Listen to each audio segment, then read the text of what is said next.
વિદ્યાર્થી મિત્રો જય સ્વામિનારાયણ। સૌથી અગત્યનો પ્રશ્ન હોય કોઈ ચેપ્ટર 1 ની અંદર તો આ પ્રશ્ન છે કે ચુંબકીય ગુણધર્મના આધારે પદાર્થનું વર્ગીકરણ કરો। ઓકે, માનો કે કોઈ પદાર્થ હું તમને સમજાવું કે આપણે લોખંડ છે, ઓકે, એ ચુંબક પ્રત્યે કેમ આકર્ષાય છે। લોખંડને આપણે કોઈ ચુંબક તરફ લઈ જઈએ તો પોતે ચુંબક તરફ શું થાય છે, આકર્ષાય છે। તો કારણ કે એમાં ચુંબકીય ગુણધર્મ છે, લોખંડનો ટુકડો હોય તો એમાં ચુંબકીય ગુણધર્મ છે। હવે આ ચુંબકીય ગુણધર્મ કેવી રીતે ઉત્પન્ન થાય એ તમને સમજાવું। ઓકે, ચલો આપણે અહીંયા થોડું બીજું બધું અહીંથી કાઢી નાખીએ એટલે તમને સમજવામાં ખબર પડે। આટલો ભાગ જરૂરી છે।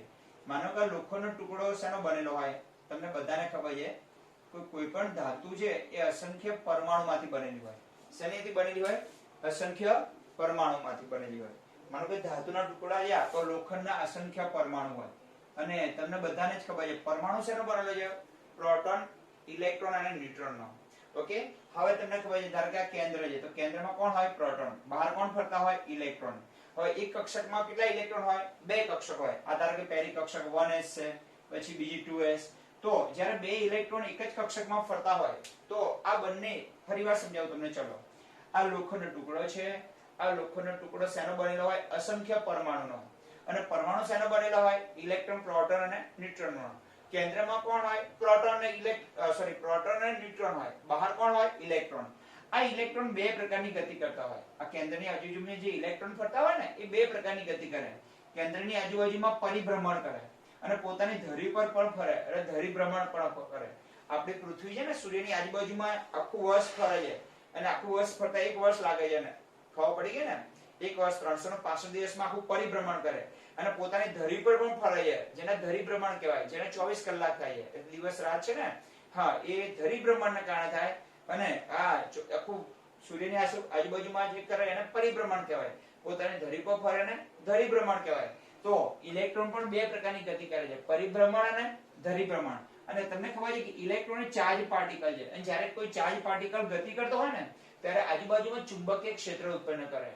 પણ ધારો કે એક જ કક્ષકમાં બે ઇલેક્ટ્રોન હોય તો આ બંને ઇલેક્ટ્રોન એક ક્લોકવાઇઝ ગતિ કરતો હોય, એક ક્લોકવાઇઝ અને બીજો એક ક્લોકવાઇઝ ફરતો હોય અને બીજો ફરતો હોય એન્ટી ક્લોકવાઇઝ ફરતો હોય, એક ક્લોકવાઇઝ અને બીજો એન્ટી ક્લોકવાઇઝ ફરતો હોય। ચલો આ બંને ઇલેક્ટ્રોનની આવી ગતિના કારણે ચુંબકીય ચકમાત્રા રદ થઈ જાય। એટલે આ પરમાણુની અંદર, માનો કે આ પરમાણુ છે, એક જ પરમાણુનું મેં તમને સમજાવતી આપી કે જ્યારે એક જ કક્ષકમાં બે ઇલેક્ટ્રોન હોય, યુગ્મિત કહેવાય ને, કયા ઇલેક્ટ્રોન કહેવાય? યુગ્મ, ઇલેક્ટ્રોનનું યુગ્મ। તો આવા ઇલેક્ટ્રોન બે પ્રકારની ગતિ કરતા હોય, ધરીભ્રમણ અને પરિભ્રમણ કરતા હોય।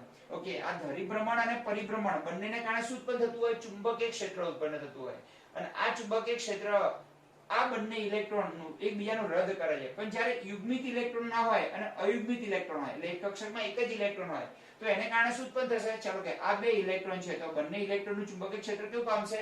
નાશ પામશે। પણ જ્યારે બે યુગ્મિતની જગ્યાએ અયુગ્મિત ઇલેક્ટ્રોન હોય તો એનું ચુંબકીય ક્ષેત્ર નાશ પામતો નથી। ઓકે, ચલો હજુ એકવાર સમજાવું તમને।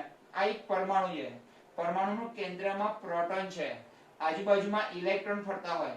આ ઇલેક્ટ્રોન બે પ્રકારની ગતિ કરતા હોય, પરિભ્રમણે કરતા હોય અને ધરીભ્રમણે કરતા હોય। પણ જ્યારે એક જ કક્ષકમાં બે ઇલેક્ટ્રોન હોય તો આ બંને ઇલેક્ટ્રોન પોતાનું ચુંબકીય ક્ષેત્ર કેવું કરે? નાશ કરે એકબીજાનું।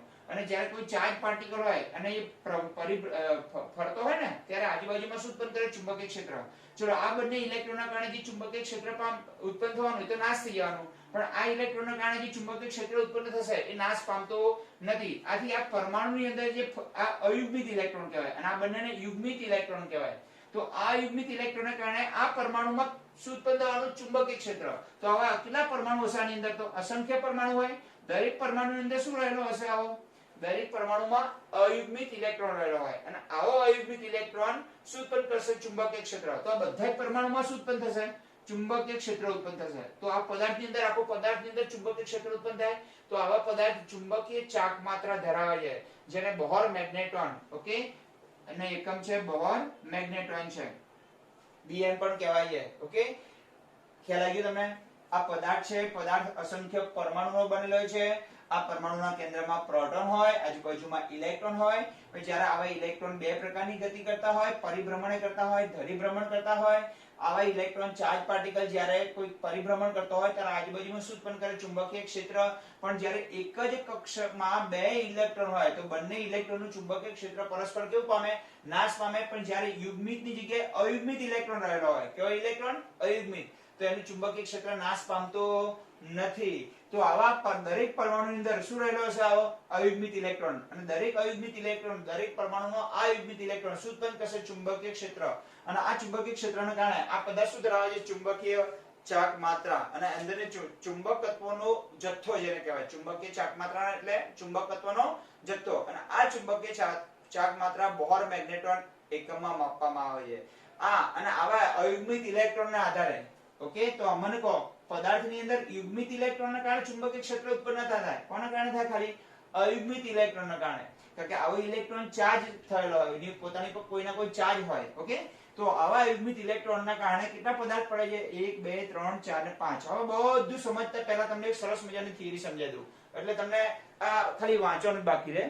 હવે જો તમને અનુચુંબકીય, પ્રતિચુંબકીય, ઓકે, અનુચુંબકીય પછી પ્રતિચુંબકીય, પછી ફેરોમેગ્નેટિક. ફેરોમેગ્નેટિક ને લોહ ચુંબકીય પદાર્થ પણ કહેવાય છે. શું કહેવાય છે? લોહ ચુંબકીય પદાર્થ. અને એન્ટી ફેરોમેગ્નેટિક ને પ્રતિલોહ ચુંબકીય કહેવાય છે. પ્રતિલોહ ચુંબકીય પદાર્થ કહે છે. ઓકે, અને ફેરીમેગ્નેટિક. આમ કુલ 5 ભાગમાં વહેંચવામાં આવે છે. હવે અનુચુંબકીય કોને કહેવાય? પ્રતિચુંબકીય કોને કહેવાય? અને ફેરોમેગ્નેટિક પદાર્થ કોને કહેવાય? એની ત્રણની સમજૂતી મેં સરસ રીતે આપી છે. ખ્યાલ આવી ગયો? એનો આપણે સમજવાનો શું કરીએ? પ્રયત્ન કરીએ. ચલો, આ પદાર્થ એવા છે અનુચુંબક. જો હું તમને આમ તો તમને સરળ ભાષામાં સમજાવી દઉં ને તો એક જ ખાલી ઉદાહરણ કાફી છે 5 પદાર્થને સમજવા માટે. હવે જો કેટલાક એવું કહેવામાં આવે છે કે આ પદાર્થ છે, આ પદાર્થની અંદર શું રહેલા હોય? અયુગ્મિત ઇલેક્ટ્રોન રહેલા હોય. આ બધા શું છે? એની અંદર રહેલા અયુગ્મિત, સોરી, આ પરમાણુ છે આના. અને દરેક પરમાણુમાં શું રહેલો છે? અયુગ્મિત ઇલેક્ટ્રોન. અને આ પરમાણુઓ ભેગા થઈ આ શું છે? આ પદાર્થ છે. આ વાદળી રંગના ટપકા કર્યા ને એ પદાર્થના પરમાણુ છે. અને દરેક પરમાણુમાં શું રહેલો છે? અયુગ્મિત ઇલેક્ટ્રોન. ઓકે, આ અયુગ્મિત ઇલેક્ટ્રોનને કારણે આવા પદાર્થની અંદર શું ઉત્પન્ન થશે? ચુંબકીય ચાક માત્રા. ખબર પડી? પદાર્થની અંદર શું ઉત્પન્ન થશે? ચુંબકીય ચાક માત્રા. અને આવા પદાર્થને જ્યારે કોઈ ચુંબકની નજીક લાવવામાં આવે, શું લાવવામાં આવે? કોઈ ચુંબકની નજીક, તો એ ચુંબક તરફ નિર્બળતાથી આકર્ષાય છે. તો આવા પદાર્થને અનુચુંબકીય પદાર્થો કહેવાય. જો પદાર્થ હોય, પદાર્થના બધા પરમાણુ છે, દરેક પરમાણુમાં શું રહેલો હોય? અયુગ્મિત ઇલેક્ટ્રોન. ઓછામાં ઓછો એક ઇલેક્ટ્રોન તો અયુગ્મિત હોય જ. ઓકે, આથી આ અયુગ્મિત ઇલેક્ટ્રોનને કારણે એ શું કરશે? કોઈ ચુંબકીય ક્ષેત્રની નજીક લાવવામાં આવે, આવા પદાર્થને કોઈ ચુંબકની નજીક લાવવામાં આવે તો એની તરફ નિર્બળતાથી શું થાય? આકર્ષાય. કેમ આકર્ષાય છે? કારણ કે આના જે પરમાણુ છે ને બધા અંદર શું રહેલા છે? પરમાણુ. અને દરેક પરમાણુમાં શું રહેલો છે? અયુગ્મિત ઇલેક્ટ્રોન. ઓછામાં ઓછો એક ઇલેક્ટ્રોન અયુગ્મિત હશે. પણ જો આવું હોય, આ કેન્દ્ર છે, આ ઇલેક્ટ્રોન છે, જો આ બે ઇલેક્ટ્રોન હોય અને યુગ્મિત હોય તો આ આકર્ષાશે નહીં. પણ જો એક જ ઇલેક્ટ્રોન હોય તો એ અયુગ્મિત ઇલેક્ટ્રોન હોય. અને અયુગ્મિત ઇલેક્ટ્રોનને કારણે ચુંબકીય ક્ષેત્ર ઉત્પન્ન થાય. અને એથી આવા પદાર્થો આવા ચુંબકની તરફ શું થાય? આકર્ષાય. પણ જો ચુંબક હટાયેલો તો એમાં ચુંબકત્વ નાશ પામે. એકચ્યુઅલી આ થિયરી શું કહેવા માંગે છે એ તમને કહી દઉં. ઓકે, આ ઇલેક્ટ્રોન, આ પરમાણુ છે ને ભેગા થઈને કેટલાક ડોમેન એટલે વિસ્તાર બનાવે છે. કેટલાક વિસ્તારમાં આવ્યો કહેવાય કે એક આવા ડોમેનની અંદર 10 ની 11 ઘાત જેટલા પરમાણુ હોય. હવે આ બધા પરમાણુ ભેગા થાય, આપણે કેમ ભારતમાં એક દેશ છે એની અંદર અલગ અલગ રાજ્ય હોય કે ના હોય, એના જેવું છે કે આની અંદર જે પરમાણુ રહેલા હોય એમાંથી કેટલાક પરમાણુ ભેગા થઈને એક વિસ્તાર બનાવે. અને આ બધા પરમાણુનું ચુંબકીય ક્ષેત્ર કોઈ અસ્તવ્યસ્ત દિશામાં ગોઠવાયેલું હોય. ચુંબકીય ક્ષેત્ર તો હોય કારણ કે એમાં શું રહેલું હોય? અયુગ્મિત ઇલેક્ટ્રોન. પણ જ્યારે ચુંબકત્વની ગેરહાજરી હોય ત્યારે કેવું હોય? એકદમ અસ્તવ્યસ્ત હોય એનું ચુંબકત્વ. બિલકુલ એક ઉપર હોય, એક નીચે હોય, એક ડાબી બાજુ હોય, એક જમણી બાજુ હોય. ખબર પડી ગઈ? એટલે એનું પરિણામી ચુંબકત્વ કેવું પામે? નાશ પામે. આથી લોખંડ જમે જો, ચલો લોખંડ ચુંબક તરીકે વર્તે છે. એમાં અયુગ્મિત ઇલેક્ટ્રોન છે. લોખંડનો સળિયો છે. લોખંડનો સળિયો અસંખ્ય પરમાણુનો બનેલો હોય. દરેક પરમાણુમાં અયુગ્મિત ઇલેક્ટ્રોન હોય. એ અયુગ્મિત ઇલેક્ટ્રોનના કારણે અંદર શું ઉત્પન્ન થતું હોય? ચુંબકીય ક્ષેત્ર. છતાં પણ લોખંડ એ બીજાને પોતાની તરફ આકર્ષતું નથી. આકર્ષે છે બીજાને? ના. કેમ નથી આકર્ષતું? કારણ કે આ લોખંડનો જે સળિયો છે એમાં જે પરમાણુઓ છે એ નાના નાના ડોમેનમાં વિભાજિત થયેલા હોય. અને દરેક ડોમેનની ચુંબકીય ક્ષેત્રની દિશા કેવી હોય? અસ્તવ્યસ્ત હોય. આથી પરિણામી ચુંબકત્વ લોખંડનું કેવું થઈ જાય? 0 થઈ જાય. આથી લોખંડની અંદર અયુગ્મિત ઇલેક્ટ્રોન હોય કે ના હોય? હોય. એની અંદર ચુંબકીય ચાકમાત્રા હોય કે ના હોય? હા, અંદર ચુંબકીય ચાકમાત્રા હોય, છતાં પણ લોખંડ બીજા પદાર્થને પોતાની તરફ આકર્ષતું નથી. એનું કારણ કે એમાં જે નાના નાના વિસ્તાર બની જાય છે અને આવા નાના નાના વિસ્તારનું ચુંબકીય જે ચાકમાત્રા છે ને એની દિશા કેવી અસ્તવ્યસ્ત હોય. આથી પરિણામી ચુંબકત્વ કેવું થઈ જાય? શૂન્ય થઈ જાય. પણ જ્યારે આવા પદાર્થને કોઈ બાહ્ય ચુંબક નીચે લાવવામાં આવે, કોઈ બાહ્ય ચુંબકની અસર નીચે શું કરવામાં આવે? લાવવામાં આવે, તો બધા ડોમેનની દિશા એક તરફ થઈ જશે. હવે ચલો, આ બધાની દિશા કઈ તરફ આવી જશે? બધા નીચેની તરફ આવી જશે. બધા એ ડોમેનની દિશા તરફ આવી જશે બધા. હવે બધાનું ચુંબકત્વ કેવું થઈ ગયું? એક જ દિશામાં આવી ગયું બધા ડોમેનનું. આથી આ પોતે પણ કેવું બની જાય? ચુંબક થઈ બની જાય. અને હટાવી લો તો ચુંબકત્વ કેવું પામે?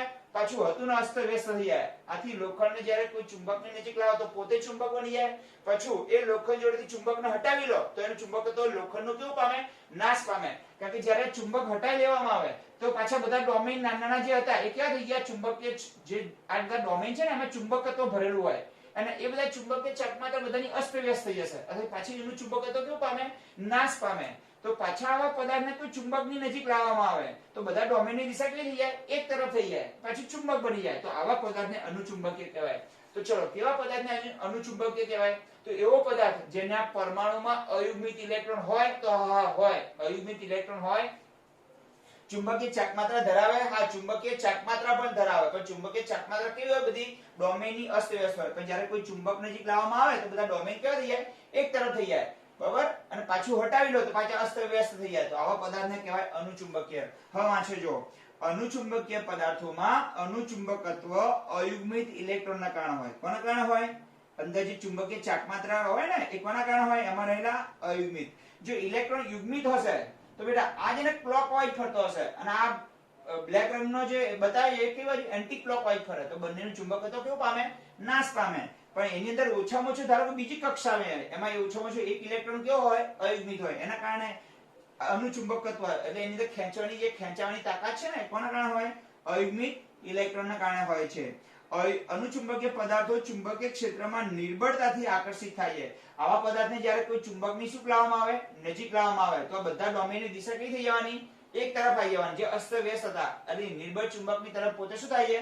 અને બધાની દિશા એટલે પોતામાં પણ ચુંબકત્વ ઉત્પન્ન થયું. આથી એ નિર્બળતાથી ચુંબક તરફ શું થાય છે? આકર્ષાય છે. તેઓ ચુંબકીય ક્ષેત્રની દિશામાં ચુંબકત્વ પામે છે. જોયું તમે? જે બાજુ ચુંબક હોય એ દિશામાં ચુંબકત્વ પામે છે. ઓકે, ચુંબકીય ક્ષેત્રની ગેરહાજરીમાં તેમનું ચુંબકત્વ કેવું થાય? દૂર થઈ જાય. મારો કે બહારનું ચુંબકીય અસર અહીંથી દૂર કરી નાખો, ચુંબક હટાવી લો તો એ પોતે કેવા થઈ જાય? પાછા અસ્તવ્યસ્ત એટલે એનું ચુંબકત્વ કેવું પામે? નાશ પામે. કારણ કે એક ઉપર થઈ જાય, એક વિભાગ છે ડોમેઇન, જેને આપણે ડોમેઇન કહીએ.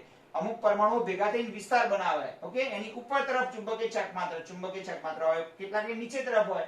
આથી બાહ્ય ચુંબકીય ક્ષેત્રની હાજરીમાં એમનું ચુંબકત્વ કેવું પામે છે? દૂર થાય છે. આવા પદાર્થોમાં એક અથવા વધુ અયુગ્મિત ઇલેક્ટ્રોન હોવાથી તેઓ ચુંબકીય ક્ષેત્રથી આકર્ષાય છે. એ તો આપણે જોયું ને કોના કારણે હોય? અયુગ્મિત ઇલેક્ટ્રોન. અને એના ઉદાહરણ તો આપણે શોર્ટમાં યાદ રાખવું હોય તો આવા એવા પદાર્થો કે જેમાં અયુગ્મિત ઇલેક્ટ્રોન હોય તો કે હા સર હોય, એમાં ચુંબકત્વ હોય તો હા હોય. ઓકે, પણ જ્યારે એને કોની નજીક લાવવામાં આવે? બાહ્ય ચુંબકની નજીક લાવવામાં આવે તો પાછા પોતે નિર્બળ ચુંબકની તરફ આકર્ષાય. અને જો ચુંબકત્વ કેવું કરો? દૂર કરો તો પાછા એમનું ચુંબકત્વ કેવું પામે? નાશ પામે. તો જો છેલ્લે 3 વાક્યો બોલું છું. અનુચુંબકીય પદાર્થો કોને કહેવાય? તો એવા પદાર્થો કે જેના પરમાણુમાં અયુગ્મિત ઇલેક્ટ્રોન હોય. ઓકે, આવા પદાર્થોને જ્યારે ચુંબકીય ક્ષેત્રની નજીક લાવવામાં આવે તો ચુંબકીય તરફ આકર્ષાય અને જો ચુંબકત્વ અહીંથી દૂર કરી દેવામાં આવે તો એમનું ચુંબકત્વ કેવું પામે? નાશ પામે. ખબર પડી? 3 વાક્ય બોલે એમાં. એવા પદાર્થો જેના પરમાણુમાં અયુગ્મિત ઇલેક્ટ્રોન હોય. નંબર 1 ખબર પડી ગઈ. જ્યારે એને કોઈ બાહ્ય ચુંબકીય અસરની નીચે લાવવામાં આવે તો પોતે કેવા બની જાય? ચુંબકત્વ ધારણ કરે અને ચુંબકીય ક્ષેત્રની તરફ નિર્બળતાથી શું થાય? આકર્ષાય. પણ જ્યારે આવું ચુંબક શું કરવામાં આવે? દૂર કરવામાં આવે તેનું ચુંબકત્વ કેવું પામે? નાશ પામે. તો આવા પદાર્થોને કહેવાય અનુચુંબકીય. ઓકે, પ્રતિચુંબકીય. એમાં તો એક જ વાક્ય બેટા આવશે કે એમાં બધા જ ઇલેક્ટ્રોન યુગ્મિત જ હોય. હવે યુગ્મિત હોય તો એકબીજાનું ચુંબકત્વ કેવું પામે?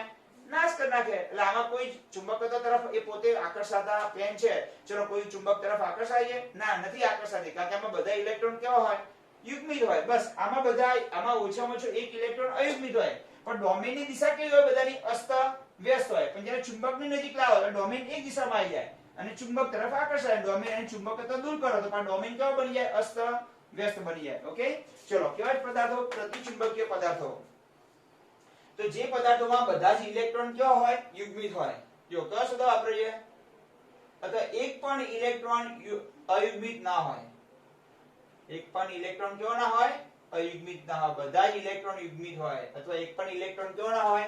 અયુગ્મિત ના હોય. તેને પ્રતિચુંબકીય પદાર્થો કહેવાય છે. આમાં ઓછામાં ઓછો એક ઇલેક્ટ્રોન તો કેવો હોય? અયુગ્મિત હોય. ઇલેક્ટ્રોનનું યુગ્મન તેમની ચુંબકીય ચાકમાત્રાને રદ કરી નાખે છે. ઓકે, આ બંનેની ચુંબકીય ચાકમાત્રા છે ને, બંને ઇલેક્ટ્રોન યુગ્મિત હોવાને કારણે એકબીજાની ચુંબકીય ચાકમાત્રા શું કરે છે? રદ કરે છે. પ્રતિચુંબકીય પદાર્થો ચુંબકીય ક્ષેત્રમાં નિર્બળ રીતે આકર્ષણ ના પામે, ઓલા આકર્ષણ પામે તો આ અપાકર્ષણ પામે. ચલો બંને વચ્ચેનો તફાવત જોઈએ, અનુચુંબકીય અને પ્રતિચુંબકીય વચ્ચેનો. આમાં યુગ્મિત ઇલેક્ટ્રોન હોય, આમાં અયુગ્મિત ઇલેક્ટ્રોન હોય જ નહીં. બધા જ કેવા હોય? યુગ્મિત હોય. આ બધા ચુંબકીય ક્ષેત્રમાં નિર્બળતાથી આકર્ષાય ત્યારે આ ચુંબકીય ક્ષેત્રમાં ઉપરથી શું પામે? અપાકર્ષણ પામે. ખ્યાલ આવી ગયો? અને એના આવા પદાર્થોમાં જ્યારે ચુંબકત્વ દૂર કરો તેનું ચુંબકત્વ પાછું કેવું પામે? નાશ પામે. ઓકે, જ્યારે અહીંયા એના ઉદાહરણ આવશે અને એના ઉદાહરણ આવશે. આમાં અયુગ્મિત ઇલેક્ટ્રોન હોય, આમાં બધા જ ઇલેક્ટ્રોન યુગ્મિત હોય. આવા પદાર્થો ચુંબકીય ક્ષેત્રમાં નિર્બળતાથી આકર્ષાય જ્યારે આ બધા કેવા થાય? અપાકર્ષણ પામે. આ કેમ આકર્ષાય છે? કારણ કે અયુગ્મિત ઇલેક્ટ્રોનના કારણે. અને આ કેમ અપાકર્ષણ પામે છે? કારણ કે એના જે યુગ્મિત ઇલેક્ટ્રોન છે એ બંને પોતાનું ચુંબકત્વ શું કરી નાખે? રદ કરી નાખે. ચલો ખબર પડી ગઈ. પણ આમાં એક ફોલ્ટ કયો છે કે આમાં જે ચુંબક દૂર કરો તેનું ચુંબકત્વ કેવું પામે? નાશ પામે. ચલો હવે ફેરોમેગ્નેટિક પદાર્થોમાં શું? તો જો આ બે વચ્ચેનો તફાવત કીધું તમને, એટલે અહીં વાંચવાની જરૂર નહીં પડે, પછી વાંચી નાખીએ આપણે. આમાં યુગ્મિત ઇલેક્ટ્રોન હોય તો આવા પદાર્થોમાં પણ અયુગ્મિત ઇલેક્ટ્રોન હોય. ઓકે, ચલો ચુંબકીય ક્ષેત્રની ગેરહાજરીમાં એમાં ડોમેઇન હતા. ખબર છે ને? ડોમેઇન કેવા ગોઠવાયેલા હતા? અસ્ત વ્યસ્ત. ફરીવાર આકૃતિ દોરવું. જો હવે આ બે પદાર્થોની સરખામણી કરીએ. કયા બેની? ઓકે, અનુચુંબકીય પદાર્થો અને ફેરોમેગ્નેટિક પદાર્થો કોને કહેવાય? તો આ બંને પદાર્થ હોય તો આ બંને પદાર્થોની આકૃતિ દોરું. જો આ બંને પદાર્થમાં શું હોય? અસંખ્ય પરમાણુ હોય. આવા શું હોય? અસંખ્ય પરમાણુ. આ પરમાણુ ભેગા થઈને એને શું બનાવે? ડોમેઇન બનાવે. એટલે નાનકડો વિસ્તાર બનાવે, વહેંચી જાય. ઓકે, એક નાનું ડોમેઇન આમ બની ગયું, પછી એક આમ બની ગયું, પછી એક આમ બની જાય, પછી એક આમ બની જાય, આમ ડોમેઇન બની જાય. આટલા જે આ પરમાણુ છે એના ડોમેઇન છે. ડોમેઇન એટલે નાનો વિસ્તાર. એનું ચુંબકત્વ ઉપરની તરફ હોય તો નીચે વાળાનું નીચે તરફ હશે. ઓકે, આનું ડાબી તરફ હશે, આનું જમણી તરફ હશે, આનું ઉપર હશે ધારો કે, અને આનું નીચે સામેની તરફ હશે. ચલો ખબર પડી? અસ્તવ્યસ્ત હશે. ચલો આ બધા શું છે? આનું આમ રાખીએ. ચલો ખબર પડી ગયા? બધા શું છે? ડોમેઇન છે. તો આવા પદાર્થોમાં અયુગ્મિત ઇલેક્ટ્રોન હોય, આવા પદાર્થોમાં પણ અયુગ્મિત ઇલેક્ટ્રોન હોય. આ જે પદાર્થો છે એના અયુગ્મિત ઇલેક્ટ્રોન ભેગા થઈને શું બનાવે? નાના નાના ડોમેઇન બનાવે. તો આમાં પણ શું હોય? નાના નાના આવા ડોમેઇન હોય. ચલો બંનેમાં સરખું આવ્યું. જ્યારે આવા પદાર્થોને કોઈ બાહ્ય ચુંબકની નજીક લાવવામાં આવે, ક્યાં લાવવામાં? બાહ્ય ચુંબકની નજીક. તો આ બધા ડોમેઇનની દિશા કઈ થઈ જવાની? એક જ તરફ થઈ જશે. બધાની કઈ થઈ જશે? હવે એક તરફ થઈ જશે. એટલે પોતે પણ કેવો બની જશે? ચુંબક બની જશે.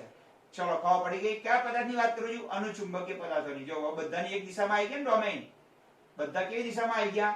એક જ દિશામાં. નીચેની તરફ એરો આપી દે ને મેં, બધાને એરો નીચે તરફ. ક્યારે? ચુંબકીય આવા પદાર્થને જ્યારે બાહ્ય ચુંબકની નીચે લાવો તો બધા ડોમેઇનની દિશા કેવી થઈ જાય? એક તરફ. તો આમાં પણ એવું જ થાય કે જ્યારે આવા પદાર્થને બાહ્ય ચુંબક ક્ષેત્રમાં લાવવામાં આવે ત્યારે બધા ડોમેઇનની દિશા પહેલા અસ્તવ્યસ્ત હોય, પછી કેવી થાય? એક. હવે તફાવત પડશે. જો ફરીવાર કહું છું, આમાં અયુગ્મિત ઇલેક્ટ્રોન હોય, અહીંયા પણ અયુગ્મિત ઇલેક્ટ્રોન હોય. અયુગ્મિત ઇલેક્ટ્રોન ભેગા થઈ અને ડોમેઇન બનાવે, આમાં પણ ડોમેઇન બનાવે. ડોમેઇન અસ્તવ્યસ્ત હોય, આના પણ ડોમેઇનની દિશા બધાની કેવી હોય? ડોમેઇનમાં ચુંબકીય ચાકમાત્રાની દિશા અસ્તવ્યસ્ત હોય. પણ જ્યારે ચુંબકની નજીક લાવવામાં આવે તો બધા ડોમેઇનની દિશા કઈ થઈ જાય? એક તરફ. આથી પોતે ચુંબક બની જાય. આમાં પણ એવું જ થાય કે બધાની દિશા કઈ થાય? કેવી જાય? એક તરફ રહે. આ તે પોતે પણ ચુંબક બને. હવે જો ડિફરન્સ ક્યાં પડે છે? જ્યારે ચુંબકત્વ હટાવવામાં આવે તો પાછા કેવા બની જાય? અસ્તવ્યસ્ત. અને આવા પદાર્થોમાં જ્યારે ચુંબકત્વ હટાવવામાં આવે તો અસ્તવ્યસ્ત બનતા નથી, એમને એમ જ રહે. આથી આવા પદાર્થોને એક વખત ચુંબકીય ક્ષેત્રમાં લાવવામાં આવે તો પોતે પણ કેવા બની જાય? ચુંબક બની જાય. આથી આવા પદાર્થોનો ઉપયોગ કાયમી ચુંબક બનાવવા માટે થાય છે. જો ફરીવાર કહું તમને, આમાં અયુગ્મિત ઇલેક્ટ્રોન હોય, અહીંયા પણ અયુગ્મિત ઇલેક્ટ્રોન હોય. આ અયુગ્મિત ઇલેક્ટ્રોન ધરાવતા પરમાણુઓ ભેગા થઈને નાના નાના ડોમેઇન બનાવે તો આમાં પણ ડોમેઇન બને. ઓકે, આ ડોમેઇનની દિશા અસ્તવ્યસ્ત હોય. ક્યારે? ચુંબકીય ક્ષેત્રની ગેરહાજરીમાં. તો અહીંયા પણ ત્રીજા નંબરમાં પણ અસ્તવ્યસ્ત હોય. ભાઈ અહીંયા જોઈએ, અહીં જ્યારે બાહ્ય ચુંબક નીચે લાવો તમે તો બધા ડોમેઇન દિશા કઈ થઈ જાય? એક તરફ થઈ જાય. જ્યારે અહીંયા લાવો તો એક તરફ થઈ જાય. હવે અહીં ચુંબકત્વ હટાવેલો તો અસ્તવ્યસ્ત થઈ જાય, અને અહીંયા ચુંબકત્વ હટાવો તો અસ્તવ્યસ્ત થતી નથી. આથી આવા પદાર્થોનો ક્યાં ઉપયોગ થાય છે? કાયમી ચુંબક બનાવવા માટે. ઓકે, વાંચે. ચલો, જે પદાર્થો ચુંબકીય ક્ષેત્રની હાજરીમાં ખૂબ જ પ્રબળ આકર્ષણ ધરાવે તેને કેવું કહેવાય? ફેરોમેગ્નેટિક. આ લોકો કેવું આકર્ષણ ધરાવે? નિર્બળ આકર્ષણ ધરાવે. દાખલા તરીકે આયર્ન, લોખંડ કહીએ આપણે, ઓકે, કોબાલ્ટ, નિકલ, ગેડોલિનિયમ અને CrO2 વગેરે. ઓકે, ચુંબકીય ક્ષેત્રમાં પ્રબળ રીતે આકર્ષાય. આથી આવા પદાર્થોનો ઉપયોગ કાયમી ચુંબક બનાવવા માટે થાય છે. ઓકે, આવો MCQ પૂછી ગયો. નીચેમાંથી કયા પદાર્થનો ઉપયોગ કાયમી ચુંબક તરીકે બનાવવા માટે થાય? તો એમાં ઉદાહરણ હતું કોબાલ્ટ. MCQ માં ઉદાહરણ ખાસ યાદ રાખજો. અહીં દરેકના ઉદાહરણ તમને ખાસ પૂછાય છે. જો આમાં 3-4 ઉદાહરણ લખાય છે, અહીંયા 3-4 ઉદાહરણ લખાય છે. તો આવા પદાર્થો ચુંબકીય ક્ષેત્રમાં પ્રબળ રીતે આકર્ષાય. ઓકે, એના ઉદાહરણ આપ્યા. આ બધા પદાર્થો ચુંબકીય ક્ષેત્રમાં પ્રબળ રીતે આકર્ષાય. આવા પદાર્થોમાં ધાતુના આયનો એક નાના વિસ્તારમાં સામૂહિક રીતે ગોઠવાય છે. ખબર પડી ગઈ ને? જેને આવા વિસ્તારને ડોમેઇન કહે છે. એનો અર્થ કે કેટલાક આ ધાતુ હોય, ધાતુના કેટલાક પરમાણુ ભેગા થઈ નાના વિસ્તારમાં વહેંચાઈ જાય, ના હોય વિસ્તારને ડોમેઇન કહે છે. આવા દરેક ડોમેઇન નાના ચુંબક તરીકે વર્તે છે. ઓકે, દરેક ડોમેઇનનું પોતાનું ચુંબકત્વ હોય, પણ કેવું હોય? અસ્તવ્યસ્ત હોય. ક્યારે? ચુંબકીય ક્ષેત્રની ગેરહાજરી હોય ત્યારે. ઓકે, આવા દરેક ડોમેઇન નાના ચુંબક તરીકે વર્તે છે. લોહ ચુંબકીય પદાર્થના બિન ચુંબકીય ટુકડામાં ડોમેઇન અસ્તવ્યસ્ત રીતે અભિવિન્યાસ થયેલા હોય છે, એટલે ગોઠવાયેલા હોય છે. આથી તેમને ચુંબકીય ચાર્જમાત્રા નાશ પામે છે. ઓલામાં એવું થતું ને, પહેલા કેવી હતી? ચુંબકીય ચાર્જમાત્રા નાશ પામતી હતી. પરંતુ જ્યારે આવા પદાર્થના ટુકડાને ચુંબકીય ક્ષેત્રમાં મૂકવામાં આવે ત્યારે બધા જ ડોમેઇન ચુંબકીય ક્ષેત્રની દિશામાં અભિવિન્યાસ પામે છે, એટલે ગોઠવાઈ જાય છે.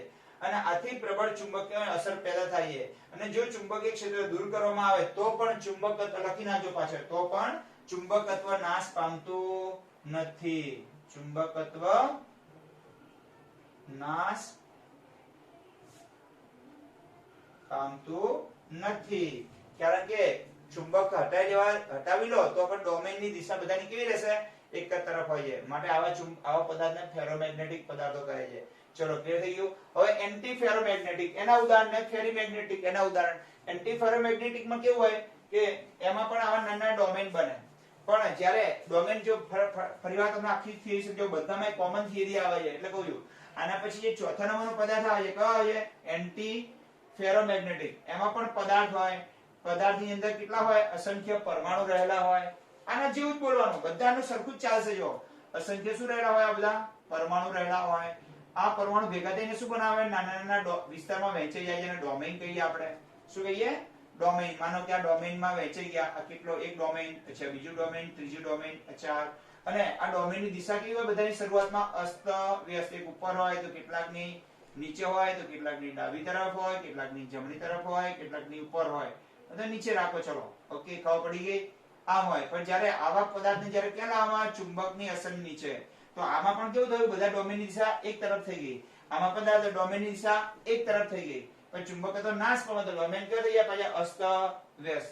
હવે આ જે પદાર્થ છે એન્ટી ફેરોમેગ્નેટિક, એમાં કેવું હોય કે જ્યારે આવા પદાર્થને ચુંબકની અસર નીચે લાવવામાં આવે, કે જ્યારે ડોમેઇન અસ્તવ્યસ્ત હોય, ત્યારે એમના ડોમેઇનમાં કેવું થાય કે કેટલાક ઉપરની તરફ ગોઠવાય, તો કેટલાક અડધા ઉપરની તરફ ને અડધા નીચેની તરફ ગોઠવાઈ જાય. ઓકે, અડધા ક્યાં ગોઠવાય? બિલકુલ ઉપરની તરફ. આ ત્રણ છે ને, 1 2 3, ધારો કે 6 ડોમેઇનમાં આપણે વિભાજિત કરી દઈએ તો 1 2 અને 3, ત્રણની દિશા કઈ થઈ જશે? ઉપર. ઓકે, અને 3 ની દિશા કઈ થઈ જશે? નીચે થઈ જશે. ચલો, ખબર પડી ગઈ. આથી પરિણામી ચુંબકત્વ કેવું પામશે? નાશ પામશે. હવે આ 1 2 અને 3, 1 2 અને 3, પહેલું, ત્રીજું અને ચોથા નંબરનો આપણે સાથે ભણીએ. ચલો, આ પહેલું હોય, ત્રીજું હોય અને ચોથું હોય. ત્રણેયમાં અયુગ્મિત ઇલેક્ટ્રોન હોય? તો કે હા હોય. સો ડોમેઇનમાં વહેંચાયા હોય તો ડોમેઇન બને. ડોમેઇન કેવા હોય? અસ્તવ્યસ્ત હોય. જ્યારે ચુંબકની નજીક લાવવામાં આવે ને, તો આવા પદાર્થના ડોમેઇન બધા કેવા થઈ જાય? એક દિશામાં થઈ જાય. આમાં પણ બધા ડોમેઇનની દિશા કેવી થઈ જાય? એક થઈ જાય. પણ અહીંયા ચુંબકત્વ હટાવો તો ડોમેઇન કેવા થઈ જાય? પાછા અસ્તવ્યસ્ત. આમાં ડોમેઇન કેવા થાય? અસ્તવ્યસ્ત ના થાય, એમને એમ જ રહે. આથી આવા પદાર્થમાં ચુંબકત્વ નાશ પામતું નથી. હવે જે ચોથા નંબરનો પદાર્થ આવે એમાં શું થાય કે ડોમેઇન જ્યારે હટાવી લો ચુંબકત્વ, અથવા આવા પદાર્થને જ્યારે ચુંબકીય ક્ષેત્રની નજીક લાવવામાં આવે તો ડોમેઇન કેવી રીતે ગોઠવાય કે અડધા ઉપરની તરફ ને અડધા નીચેની તરફ. એ રીતે અભિવિન્યાસિત થઈ જશે. આથી પરિણામી ચુંબકત્વ કેવું પામશે? 0 રહેશે. કેવા? એન્ટી ફેરોમેગ્નેટિક પદાર્થોમાં અયુગ્મિત ઇલેક્ટ્રોન હોવા છતાં પણ, કેવા ઇલેક્ટ્રોન હોવા છતાં પણ? અયુગ્મિત ઇલેક્ટ્રોન હોવા છતાં પણ એની ચુંબકીય ચાર્જ માત્રા કેટલી રહે છે? 0 રહે છે. અને છેલ્લે ફેરીમેગ્નેટિક પદાર્થમાં કેવું હોય કે પહેલાની જેમ જ હોય કે બધા ડોમેઇન કેવા હોય? અસ્તવ્યસ્ત હોય. જ્યારે એને કઈ કોની નજીક લાવવામાં આવે? જ્યારે ચુંબકની નજીક લાવવામાં આવે તો આની જેમ નહીં થાય. અડધા ઉપર ને અડધા નીચે નહીં રહે.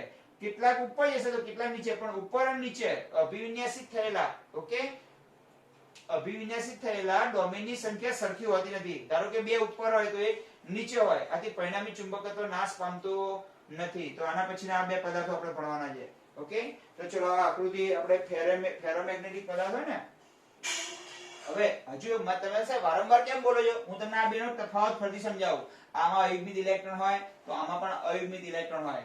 આમાં ડોમેન ને અસ્તવ્યસ્ત ગોઠવાયેલા હોય તો આમાં પણ ડોમેન કેવા ગોઠવાયેલા હોય? અસ્તવ્યસ્ત ગોઠવાયેલા હોય. જ્યારે આ પદાર્થને ચુંબકીય ક્ષેત્રમાં લાવવા તો ડોમેન કેવા બની જાય? એક જ દિશામાં આવી જાય. આથી પોતે ચુંબક બને. તો આમાં પણ ડોમેન કેવા આવી જાય? એક જ દિશામાં આવી જાય. ચલો હવે ચુંબકત્વ હટાવો તો ડોમેન પાછા ક્યાં થઈ જાય? અસ્તવ્યસ્ત. અને અહીંયા ચુંબકત્વ હટાવો તો ડોમેન અસ્તવ્યસ્ત થતા નથી, એમને એમ જ રહે છે. આથી આવા પદાર્થનો ઉપયોગ ક્યાં થાય? કાયમી ચુંબક બનાવવા માટે. ચલો એના પછી ક્યાં બે આવે છે? એન્ટી ફેરોમેગ્નેટિક અને ફેરીમેગ્નેટિક. ચલો બેનું લખાણ લખવું એટલે તમને લખવાની ખબર પડે તમને. એ બે પછી સમજાવું. ચલો ખબર પડી ગઈ દરેકને? સારું, ચલો જય સ્વામિનારાયણ બધાને. આ દરેકે ચોપડામાં લખવાનું છે હોમવર્કમાં, અને રવિવારે જ્યારે બોલાવું ત્યારે લઈને આવવાનું છે દરેકે હોમવર્ક.